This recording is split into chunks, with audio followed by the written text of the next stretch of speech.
नमस्कार, मैं रविश कुमार। ईडी भ्रष्टाचार खत्म करने की लड़ाई लड़ रही है या विपक्ष को खत्म करने की। दिल्ली सरकार का हाल देख लीजिए, 2 मंत्री जेल में हैं, एक सांसद जेल में है। जिस दिन मनीष सिसोदिया की जमानत रद्द होती है, उसी दिन मुख्यमंत्री केजरीवाल को हाजिर होने का समन भेजा जाता है और अगले दिन दिल्ली सरकार के एक और मंत्री के यहां ईडी पहुंच जाती है। पत्रकार निधि राजदान से वरिष्ठ वकील कपिल सिब्बल ने कहा है कि भारत में कभी भी कोई भी गिरफ्तार किया जा सकता है और अब उसे कोर्ट से जमानत नहीं मिलेगी।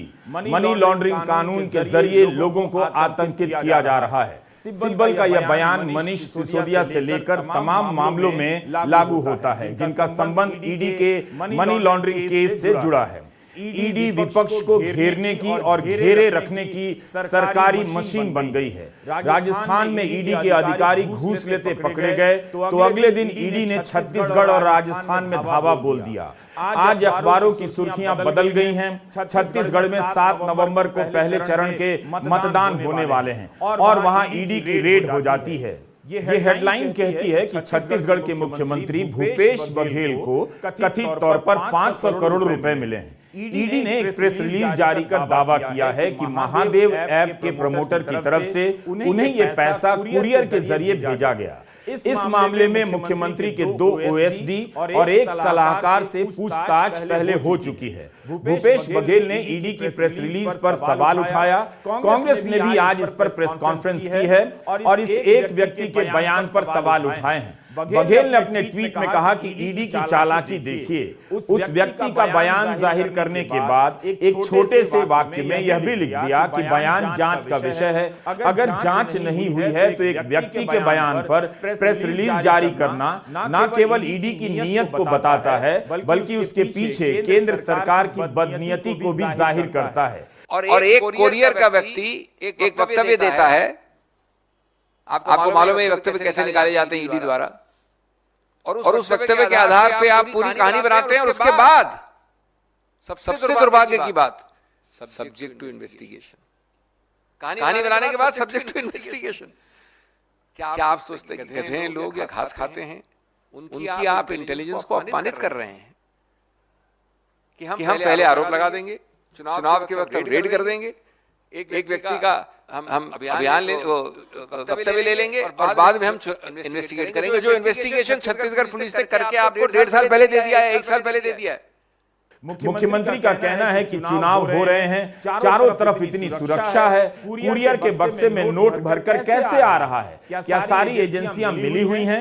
जैसा कि मैंने पहले कहा है कि Bharatiya Janata party, ED, IT, DRI और सीबीआई जैसी एजेंसियों के सहारे छत्तीसगढ़ का चुनाव लड़ना चाहती है। चुनाव के ठीक पहले ईडी ने मेरी छवि धूमिल करने की सबसे कुत्सित प्रयास किया है। बीजेपी ने मुख्यमंत्री बघेल से इस्तीफा मांगा है। स्मृति ईरानी ने भी इस मामले में प्रेस कॉन्फ्रेंस की है, जिसके जवाब में आज कांग्रेस को भी प्रेस कॉन्फ्रेंस कर अपनी बात रखनी पड़ी है।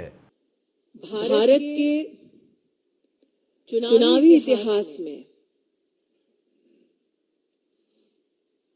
ये तथ्य हवाला ऑपरेटर्स के सहयोग से, दुबई से आए पैसे से गरीबों को लूटकर प्रशासनिक तंत्र को इस्तेमाल कर सत्ता में बैठकर सट्टा का खेल खेला है भूपेश बघेल ने और कांग्रेस के नेतृत्व ने। आज ये प्रवर्तन निदेशालय जिसको कहा जाता है, जिसने अपनी पूरी विश्वसनीयता खो दी है, खत्म कर दी है, वो आज झूठ का कार्यालय है, प्रवर्तन कार्यालय नहीं है। पूरी तरह से झूठ का पुलिंदा है। तोता अगर किसी को आप कह सकते हैं तो तोता ये है। ये 18 महीने पहले केस शुरू हुआ, 450 लोग अरेस्ट हुए, सब दस्तावेज उनके पास हैं। ये 5 दिन में इतनी आवश्यकता हो गई है स्मृति ईरानी जी को एक प्रेस कॉन्फ्रेंस लेने की। 5 दिन बचे हैं चुनाव के, 4 दिन पहले वाले प्रसंग के लिए, और 10 दिन में सब खेल पूरा है, ओवर है। स्मृति जी ने पहले क्यों नहीं कहा? ये नाम पहले क्यों नहीं आए? 2 हफ्ते पहले, 2 महीने पहले। सब समझते हैं, जनता सब जानती है और जनता को मूर्ख नहीं समझिए। हम किसी भी केस के मेरिट पर कुछ नहीं कह रहे हैं, मगर अब यह ट्रेंड सा हो गया है, जहां भी चुनाव होता है विपक्ष की सरकारें होती हैं या उनके जीतने की संभावनाएं होती हैं, जांच एजेंसियां पहुंच जाती हैं। यही एजेंसियां कभी भी बीजेपी के मुख्यमंत्री, मंत्री, नेताओं और उनके समर्थकों के यहां नहीं पहुंचती हैं। तभी संदेह होता है कि यह भ्रष्टाचार दूर करने की नहीं, भ्रष्टाचार दूर करने के नाम पर विपक्ष को जड़ से मिटा देने की लड़ाई है। आप नहीं जानते हैं कि इन छापों से बीजेपी को किस तरह का लाभ मिल रहा है। मुख्यमंत्री बघेल ने कहा है कि इस समय राज्य में चुनाव हो रहे हैं, सब कुछ चुनाव आयोग के हाथों में है। पुलिस के अलावा सीआरपीएफ के जवान जांच कर रहे हैं। ऐसे में सवाल उठता है कि इतनी बड़ी रकम लेकर लोग किस तरह से छत्तीसगढ़ पहुंच पा रहे हैं। कहीं इसमें भी तो केंद्रीय एजेंसियों की सांठगांठ नहीं चल रही। कहीं ये रकम उन संदूकों में तो भरकर नहीं लाई गई है जो ईडी के अफसरों और सुरक्षा एजेंसियों के साथ विशेष विमान से तो नहीं पहुंची। प्रधानमंत्री नरेंद्र मोदी, केंद्रीय गृह मंत्री अमित शाह दोनों मिलकर भी कांग्रेस का छत्तीसगढ़ में मुकाबला नहीं कर पा रहे, तो वे जांच एजेंसियों के सहारे चुनाव लड़ना चाहते हैं। ईडी के खिलाफ मैंने खुले बयान दिए हैं और जनता को बताता रहा हूं कि ईडी किस तरह से काम करती है। वो पहले लोगों के नाम पर तय करती है, फिर लोगों को गिरफ्तार करके धमकाती है, डराती है और नाम लेने के लिए बाध्य करती है। इसके लिए वह किसी भी हद तक जा सकती है। मारना, डराना, धमकाना सामान्य बात है। Investigation agency prevention of money laundering act के तहत इन्वेस्टिगेशन कर रही है उन एफआईआर्स पर जो विविध राज्यों की पुलिस ने एविडेंस के माध्यम से कलेक्ट करके प्रस्तुत किया है।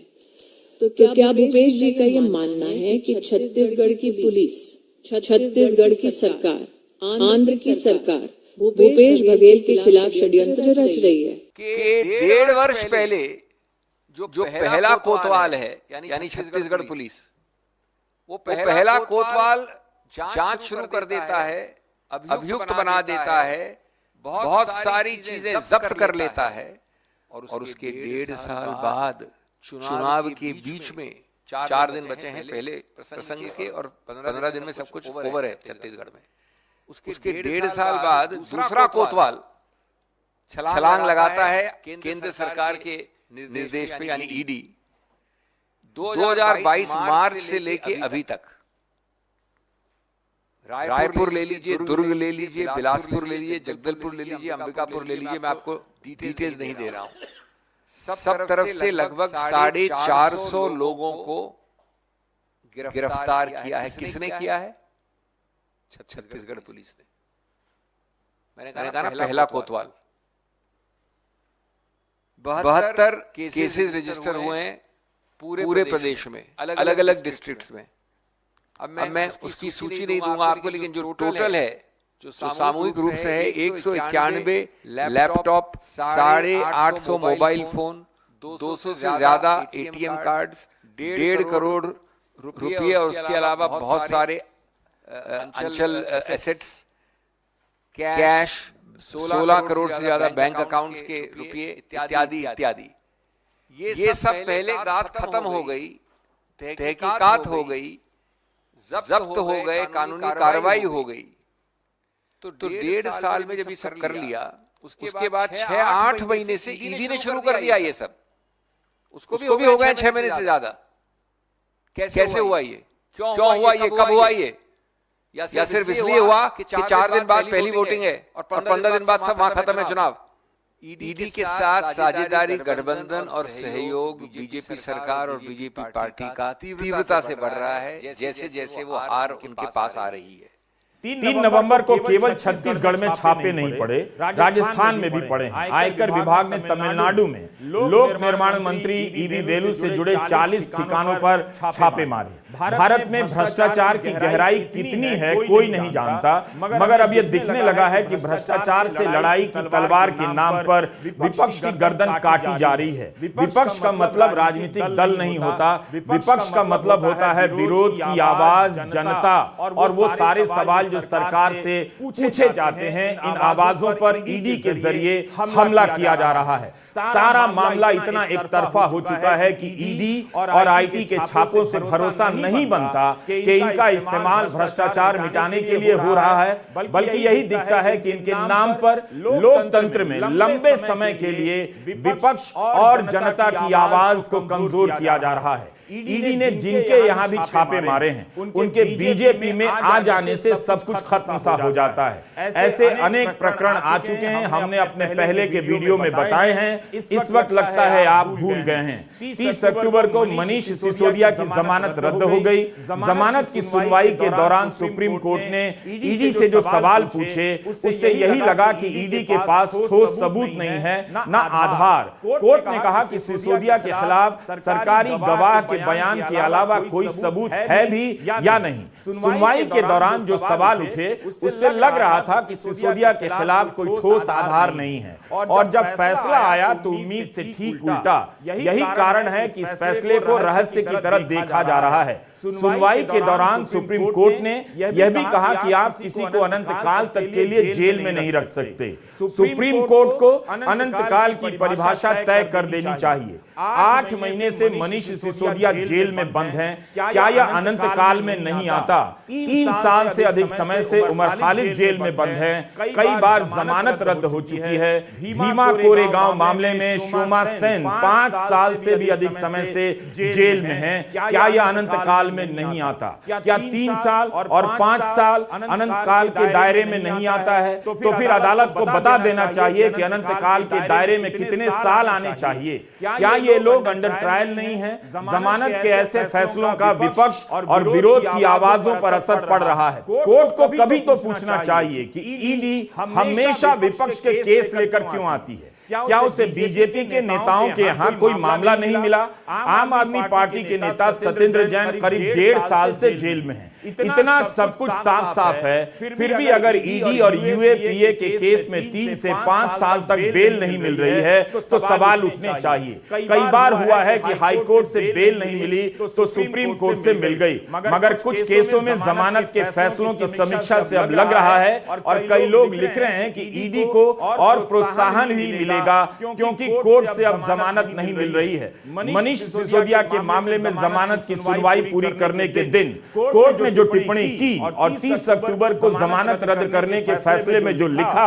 दोनों में काफी अंतर है। कोर्ट में जो कहा जाता है, फैसले में जो लिखा जाता है, अंतर होता है अक्सर, मगर तब कोर्ट के बयानों से लगता था कि कोर्ट को कोई सबूत ठोस रूप से नहीं मिला है। अब कहा जाता है कि अस्थायी तौर से साबित होने वाला एक सबूत है, इसलिए जमानत रद्द की जाती है। जाहिर है लोगों के मन में शंका गहराएगी और सवाल पैदा होंगे। मनीष सिसोदिया के संबंध में 17 अक्टूबर को सुप्रीम कोर्ट ने ईडी से पूछा कि मनीष सिसोदिया को मनी लॉन्ड्रिंग के लिए आरोपी कैसे बना रहे हैं, जबकि वो मनी ट्रेल का हिस्सा है ही नहीं और पैसा उनकी जेब में पहुंचा भी नहीं। फिर 30 अक्टूबर को फैसला आता है, लिखा जाता है कि कानूनी प्रश्नों का सीमित तरीके से जवाब दिया गया है। विश्लेषण में कुछ पहलू नजर आते हैं जिन्हें हम संदिग्ध कहते हैं, लेकिन 338 करोड़ के हस्तांतरण से जुड़ा एक मामला अस्थायी तौर पर स्थापित लगता है, इसलिए हम जमानत की याचिका रद्द करते हैं। जब सुप्रीम कोर्ट में मनीष सिसोदिया जी की बेल का केस सुना जा रहा था, तब सुप्रीम कोर्ट ने प्रोसिक्यूशन से बहुत तीखे सवाल पूछे। उन्होंने बार बार ईडी से एक ही सवाल पूछा कि आपके पास मनीष सिसोदिया जी से जुड़ी हुई मनी ट्रेल कहाँ है? क्या उनके पास पैसा आया? क्या उनके परिवार के पास पैसा आया? क्या उनके किसी परिवार के या उनसे किसी जुड़ी हुई कंपनी के पास पैसा आया? सुप्रीम कोर्ट ने बार बार पूछा कि अगर मनीष सिसोदिया के पास पैसा पहुंचता हुआ ईडी दिखा नहीं सकती है, तो फिर मनी लॉन्ड्रिंग का सवाल कैसे पैदा होता है और पीएमएलए लगने का सवाल कैसे पैदा होता है? सुप्रीम कोर्ट ने यह भी सवाल पूछा कि जो सारी ईडी की प्रोसिक्यूशन का केस है, वो सिर्फ और सिर्फ एक अप्रूवर दिनेश अरोड़ा की स्टेटमेंट्स के आधार पर है। इनफैक्ट जब हियरिंग चल रही थी तो सुप्रीम कोर्ट में यही कहा गया कि अप्रूवर तो अपनी जान बचाने के लिए कुछ भी कह सकता है, उसकी स्टेटमेंट पर कितना विश्वास किया जा सकता है। जो तीसरी चीज सुप्रीम कोर्ट ने उठाई, उन्होंने स्पष्ट तौर से बार बार ऑब्जर्व किया कि पॉलिसी मेकिंग कोर्ट के परव्यू में नहीं आती है। पॉलिसी मेकिंग में अगर लॉबिंग हुई भी तो लॉबिंग इलीगल नहीं है जब तक क्विड प्रो क्वो एस्टैब्लिश नहीं होता कि पैसे एक व्यक्ति से दूसरे व्यक्ति के हाथ में गए और जिस व्यक्ति के हाथ में गए उसने उस ब्लैक के पैसे को व्हाइट करने की कोशिश की, यानी मनी की लॉन्ड्रिंग की कोशिश की, तब तक पीएमएलए लागू नहीं होगा, तब तक कोई गुनाह नहीं होगा। इन तीखी ऑब्जर्वेशंस के बावजूद आज कोर्ट ने एक विपरीत ऑर्डर दिया है। जो सारे मुद्दे कोर्ट ने बार बार खुद उठाए, आज ऑर्डर में सुप्रीम कोर्ट ने बेल मनीष सिसोदिया जी को नहीं दी है। इसलिए अब हम जो ऑर्डर सुप्रीम कोर्ट ने दिया है वो शायद अभी थोड़ी देर पहले अपलोड हुआ है सुप्रीम कोर्ट की वेबसाइट पे, उस ऑर्डर को हम स्टडी करेंगे। उस ऑर्डर में जो भी सारे कानूनी मुद्दे उठाए गए हैं उसको आम आदमी पार्टी, हमारे सारे वकील गहराई से देखेंगे और जो सारे लीगल ऑप्शंस हमारे पास अवेलेबल हैं उनके आधार पर हमारे नेक्स्ट स्टेप्स को डिसाइड किया जाएगा। सुप्रीम कोर्ट का हम सम्मान करते हैं, लेकिन उस सम्मान को करते हुए भी हम बहुत सम्मान पूर्वक ये कहना चाहते हैं कि हम आज जो सुप्रीम कोर्ट ने निर्णय दिया है उस निर्णय से असहमत हैं। आतिशी का यह जवाब 30 अक्टूबर का है, जिस दिन जमानत रद्द हुई थी। कानून के जानकार भी सवाल उठा रहे हैं कि एक सरकारी गवाह के कहने पर कितना भरोसा किया जा सकता है। अगर सरकारी गवाह की बात में दम भी है तो अब तक पैसे के लेन देन को ठोस रूप से सत्यापित और स्थापित किया जा सकता था। जब पैसे के लेन देन की बात साबित नहीं हो सकी तो अचानक से 338 करोड़ की बात आ गई। इतनी बड़ी राशि के मामले में कुछ तो ठोस होना चाहिए था। यह केस अगस्त 2022 का है। 8 महीने से सिसोदिया जेल में है। हजारों पन्नों की चार्जशीट दायर करने के बाद जांच एजेंसियां अस्थायी तौर पर सबूत पेश कर रही हैं, जिसे कोर्ट स्वीकार कर बेल नहीं दे रहा। कानूनविदों का मानना है कि जमानत का यह फैसला उस सिद्धांत को पलटता है कि अपवाद के तौर पर ही जमानत रद्द होनी चाहिए। मनीष सिसोदिया जांच में सहयोग कर रहे हैं, कहीं भागने वाले नहीं, तब भी उन्हें जमानत नहीं मिली। सुप्रीम कोर्ट ने कहा कि अभियोजन पक्ष ने भरोसा दिया है कि उचित कदमों को उठाते हुए मामले का ट्रायल अगले 6 से 8 महीने में पूरा कर लिया जाना चाहिए। हम मनीष सिसोदिया को छूट देते हैं कि अगर इसमें कुछ बदलाव होता है, ट्रायल की रफ्तार धीमी होती है, तो वे अगले 3 महीने में जमानत की नई याचिका दायर कर सकते हैं। इस फैसले को पढ़ा जाना चाहिए और पढ़ाया भी जाना चाहिए। सुप्रीम कोर्ट में justice Sanjeev Khanna, justice SBN भट्टी की बेंच सुनवाई कर रही थी। इन्होंने अपने फैसले में लिखा है कि अगर इन हालात में जमानत की नई याचिका फाइल की जाती है तो ट्रायल कोर्ट उस पर फैसला सुनाते समय मौजूदा फैसले से प्रभावित ना हो।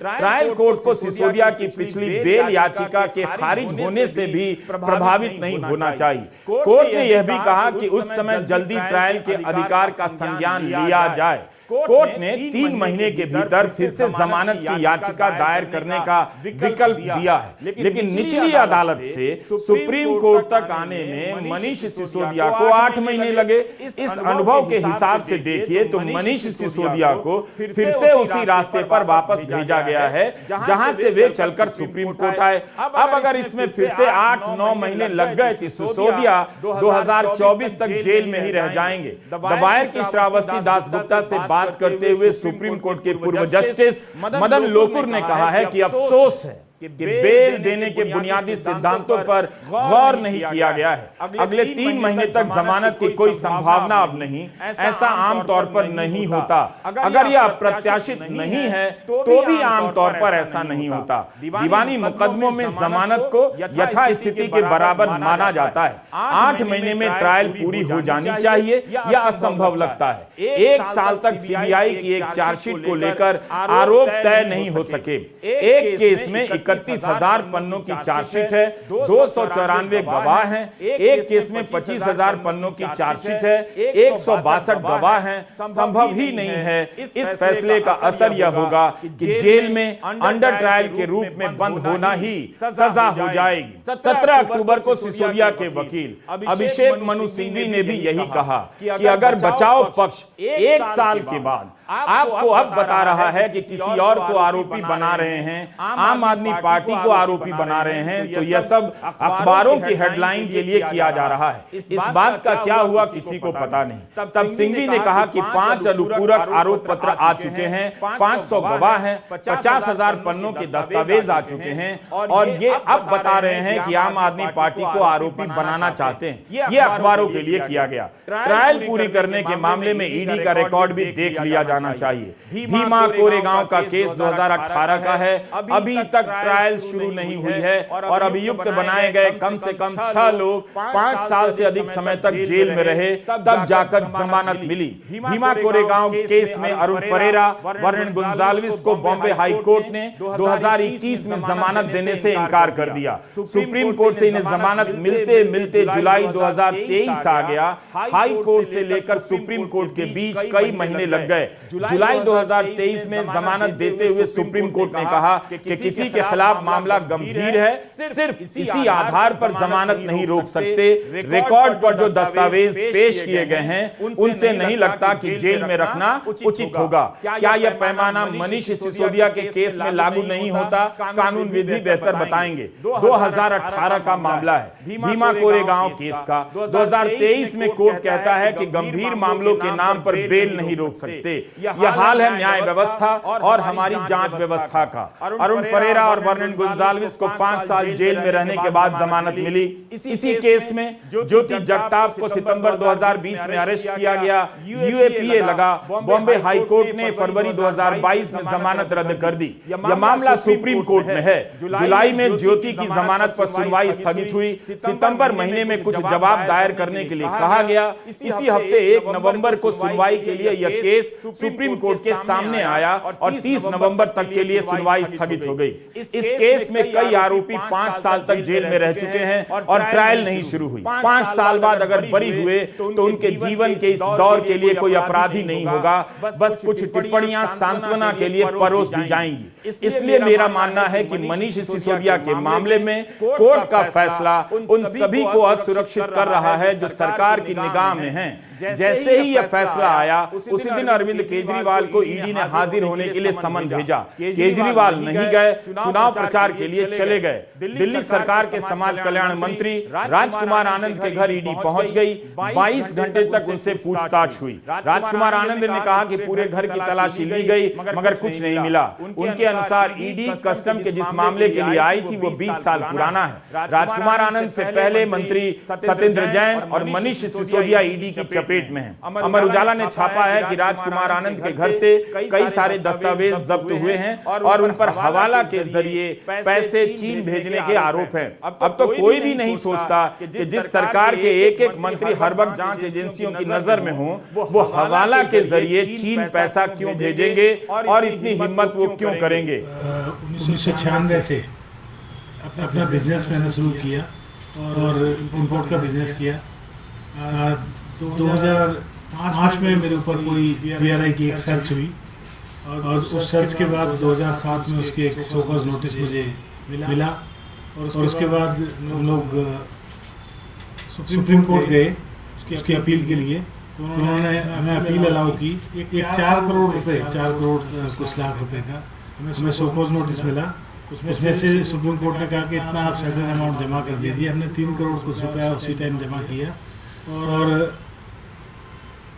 उसके बाद हमें सेस्टेट में अपील दायर करने का उन्होंने मौका दिया। हम अपील में हैं। उसके बाद लेकिन सरकार को कभी समय नहीं मिला। आज तक कोर्ट में इस बात पर कोई बहस नहीं हुई। हम लगातार जाते रहे और लगातार तारीखें पड़ती रही। उसके बावजूद 18-19 साल के बाद आज अचानक ये केस खोल दिया जाना, ये सिर्फ एक राजनीतिक साजिश है। इसके अलावा और कुछ नहीं है। राज्यसभा सांसद संजय सिंह को भी शराब नीति के मामले में जेल में बंद कर दिया। वे अदानी मामले में मुखर थे। आप शायद भूल गए, इसी तरह आम आदमी पार्टी के 27 विधायकों पर ऑफिस ऑफ प्रॉफिट का मामला चला। हर दिन गोदी मीडिया में स्टोरी और डिबेट चलती थी कि विधायकों की सदस्यता चली जाएगी, कोर्ट से टिप्पणियां आती थी, गोदी मीडिया की बहसों में रोज सरकार गिर जाती थी। 2 साल से भी अधिक समय तक ये केस चला। आप लोगों का ध्यान भटकाया गया और फिर चुनाव आयोग ने इसे खारिज कर दिया। उसी तरह 2015 में केजरीवाल के दफ्तर में सीबीआई का छापा पड़ा। संसद में तृणमूल कांग्रेस ने सवाल उठाए तो तब अरुण जेटली ने कहा कि छापा मुख्यमंत्री के दफ्तर में नहीं मगर दफ्तर से जुड़े एक अफसर के कमरे में पड़ा था। तो इस समय जो छापे डाले जा रहे हैं उन सभी की कार्रवाई को पहले की इन कार्रवाइयों से मिलाकर देखिए। पत्रकार निधि राजदान से सुप्रीम कोर्ट के वकील कपिल सिब्बल ने कहा है कि ईडी के पास मनी लॉन्ड्रिंग पीएमएलए का असीमित अधिकार है। इसके जरिए लोगों को दबाया जा सकता है, किसी को कभी भी गिरफ्तार किया जा सकता है। भारत में व्यक्तिगत स्वतंत्रता लिबर्टी की मौत हो चुकी है। निधि और कपिल सिब्बल की बातचीत कपिल सिब्बल के यूट्यूब चैनल दिल से विद कपिल सिब्बल पर सुनी जा सकती है। We may have brought in PMLA, but we never knew that the PMLA could be used in this fashion, and we never used it in that fashion. Right? The Code of Criminal Procedure, under the Code of Criminal Procedure today, you can arrest a man on suspicion. You may have no evidence against him at all, and you can do it indiscriminately. But if you are an officer of a police station, in charge of a police station, and you have some evidence, you will not arrest somebody merely on the suspicion that he is committing an offense. Every law can be misused. It's asking the wrong question. All laws are fine. It's only the misuse of the laws that leads to this. सजा दिलाने में ED के record को भी देखिए, देखा भी जाता है, बात भी होती है, खबरें छपती भी हैं, मगर किसी को अब फर्क नहीं पड़ता। दिल्ली के मुख्यमंत्री अरविंद केजरीवाल को ईडी ने पूछताछ के लिए बुलाया तो केजरीवाल ने ईडी को पत्र लिखा कि उन्हें गवाह के तौर पर बुलाया जा रहा है या व्यक्तिगत तौर पर या आम आदमी पार्टी के संयोजक के तौर पर। यह समन राजनीति से प्रेरित है। 30 अक्टूबर की दोपहर से ही उन्हें गिरफ्तार करने की बातें चल रही थी। पत्र लिखकर केजरीवाल चुनाव अभियान पर चले गए। सवाल है कि केजरीवाल भी कब तक बचेंगे? आज न कल उन्हें जाना ही होगा और क्या उनकी गिरफ्तारी हो सकती है? दिल्ली का यह अकेला केस ऐसा केस है जहां पूरी सरकार ईडी की गिरफ्त में नजर आती है। ये सारी की सारी जितनी जांच चल रही है सारी फर्जी जांच है और उनका मकसद भ्रष्टाचार खत्म करना नहीं है। दूसरी पार्टियों के जितने भ्रष्टाचारी हैं सारे भ्रष्टाचारी उन्होंने अपनी पार्टी में शामिल कर लिए। हमने देखा महाराष्ट्र के अंदर अभी 2 दिन पहले जिन नेताओं को चिल्ला कर मोदी जी ने कहा कि इन्होंने 70,000 करोड़ का घोटाला कर दिया, उन सारे भ्रष्टाचारियों को जो मोदी जी की नजर में भ्रष्टाचारी थे उनको उन्होंने अपनी पार्टी में शामिल कर लिया। उन पे जितने केस कर रहे थे वो सारे केस खत्म कर दिए। तो भ्रष्टाचार गुजरात के अंदर मोरबी ब्रिज गिर गया, मोरबी ब्रिज कितने लोगों की मौत हो गई, कोई ईडी की रेड नहीं हुई, कोई सीबीआई की रेड नहीं हुई। इनके अपने राज्यों के अंदर कर्नाटक के अंदर बताते हैं 40% कमीशन वाली सरकार इनकी सरकार को फेमस कहा जाता था। कोई ईडी की रेड नहीं हुई उनके यहाँ, कोई सीबीआई की। बीजेपी वालों के अंदर उनकी अपनी सरकारों के अंदर किसी तरह की जांच नहीं होती। अभी सीएजी की रिपोर्ट आई है, उसने इतने सारे इनके घोटाले निकाले हैं, कोई सीबीआई की रेड नहीं होती, कोई ईडी की रेड नहीं होती। बताते हैं ये अपने दोस्तों के इन्होंने अरबों रुपए के लोन माफ कर दिए, कोई ईडी की। तो भ्रष्टाचार खत्म करना इनका मकसद नहीं है, इनका केवल और केवल मकसद है विपक्ष के लोगों को किसी भी तरह से तंग करना। क्या यह सब किसी को नहीं दिखता कि इस तरह का राजनीतिक इस्तेमाल हो रहा है? ईडी की टीम बीजेपी के मुख्यमंत्री, मंत्री या उनकी सरकार के पुराने घोटाले की जांच नहीं करती। राजस्थान के मुख्यमंत्री अशोक गहलोत के बेटे वैभव गहलोत को भी समन मिला है। इस समन नोटिस में वैभव गहलोत को विदेशी मुद्रा प्रबंधन अधिनियम 1999 का जिक्र करते हुए दस्तावेजों के साथ पेश होने की बात कही गई। वैभव गहलोत ने कहा कि मुझे पेश होने के लिए 24 घंटे का भी समय नहीं मिला। 12 साल पुराने झूठे आरोपों को उठाया गया, वह भी चुनावों की तारीख ऐलान होने के बाद। मुख्यमंत्री अशोक गहलोत कह चुके हैं कि वैभव का कोई इंटरनेशनल बिजनेस नहीं है। 12 साल पुराना मामला खोला जा रहा है। ईडी के कर्मचारियों को भी कोफ्त होती होगी कि किस विभाग में फंस गए हैं, जिस पर केवल फंसाने के आरोप लग रहे हैं। अब तो राजस्थान में ईडी के अधिकारी भी घूस मांगने के आरोप में फंस गए। जयपुर में एंटी करप्शन ब्यूरो ने ईडी के 2 कर्मचारियों को 15 लाख की रिश्वत लेते हुए गिरफ्तार किया। दोनों इंफाल में ईडी के कर्मचारी हैं। इसे लेकर कांग्रेस आक्रामक हो गई और ईडी के छापों पर सवाल उठाने लगी। कांग्रेस प्रवक्ता पवन खेड़ा ने ईडी को सरकार प्रचारक कहा। इसके जरिए नेताओं को डराकर बीजेपी में शामिल कराया जा रहा है। बीजेपी निष्पक्ष संस्थाओं को रौंद रही है, यह देश के लिए खतरा है। 3 नवंबर को राजस्थान में भी ईडी के छापे पड़े। जल जीवन मिशन के मंत्री महेश जोशी और अतिरिक्त मुख्य सचिव सुबोध अग्रवाल और अन्य अफसरों के यहां भी छापे पड़े हैं। अब आप सोचिए कि ये छोटे लेवल के अधिकारी हैं, इनका रेट लिस्ट देखिए 15 लाख, तो इनसे ऊपर क्या दाम होगा? और उसके भी ऊपर जिसके हाथ में ईडी का रिमोट कंट्रोल है, उसका क्या रेट होगा? कहीं ना कहीं तो रिमोट है ना ईडी का, हमें भी मालूम है कहां है, आपको भी मालूम है कहां है। तो रेट लिस्ट क्या है ईडी की? ये सार्वजनिक करना चाहिए उन्हें कि साहब 15 लाख ये लेते हैं, 25 ये लेते हैं, और ऊपर जो और लोग बैठे हैं जिनका मैं नाम नहीं लूंगा, वो कितने लेते होंगे? ईडी, सीबीआई, इनकम टैक्स, ये सब इनके सरकार प्रचारक, एनसीबी, सब तमाम जो इनको टारगेट दे दिया जाता है कि चुनाव आ गया है, ये लिस्ट है, इनमें से किसको आप डरा धमका के भाजपा में शामिल करवा सकते हो, नहीं होते तो फिर इनको निपटाओ। ये एक टूल किट है।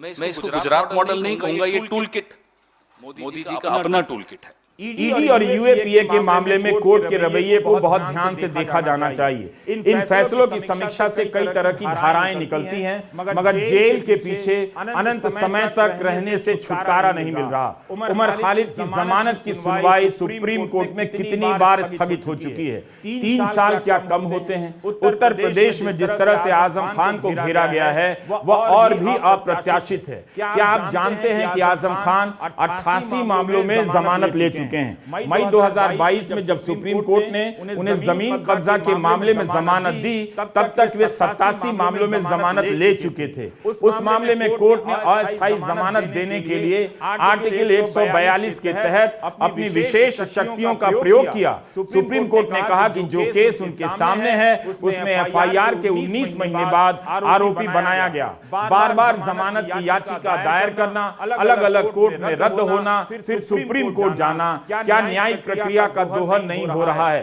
बेल रद्द कर जेल में रखने की या कोई तरकीब निकाल ली गई है? आखिर एक आरोपी 88 बार जमानत लेने के लिए कितने पहाड़ चढ़ता है? इस दौरान वो कितने दिन जेल में रहता है? उसकी फाइलें कितनी मोटी हो जाती हैं? कितने दिन सुनवाई होती है? किस किस कोर्ट के वह चक्कर लगाता है? आजम खान का केस कानून की कक्षा में पढ़ाया जाना चाहिए, दोनों तरफ से, कि किसी को राजनीतिक रूप से खत्म करना हो तो कितने मुकदमे लादे जा सकते हैं, और कोई राजनीतिक रूप से अपनी ताकत का इस्तेमाल कहां तक करता होगा जो बाद में उसी के लिए मुसीबत बन जाए। पूरे यूपी में जिस तरह से आजम खान को निशाना बनाया गया, उनके समर्थक, पार्टी, सबने उनका साथ छोड़ दिया। यह भी उस अध्ययन का विषय होना चाहिए। उम्मीद है बाकी विधायक और नेता अपना हिसाब किताब ठीक रख रहे होंगे, क्योंकि किसी को इस तरह बर्बाद कर देने की जमीन बनती है तो उस पर अब किसी का भी नंबर आ सकता है। बस सरकार बदलने की देर है। जांच एजेंसियों को अब हमेशा के लिए बेलगाम कर दिया गया है। हमने जजों से ही सुना है कि बेल मिलनी चाहिए। क्या किसी को